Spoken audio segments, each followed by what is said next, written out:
Over here we have a situation that the gate is basically laying down towards the opening position, so it's basically scratching the floor, and they already cut that bottom so many times and it's still scratching and making noise and burn the motor fuse.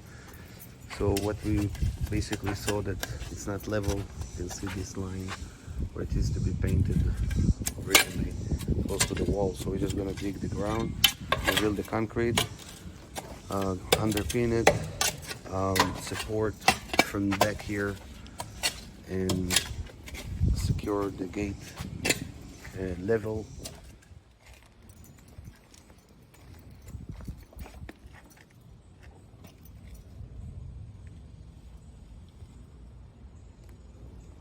So we're revealing the concrete, but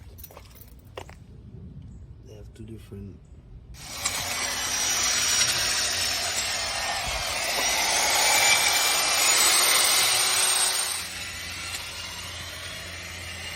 It's a lot better now. Throw it up.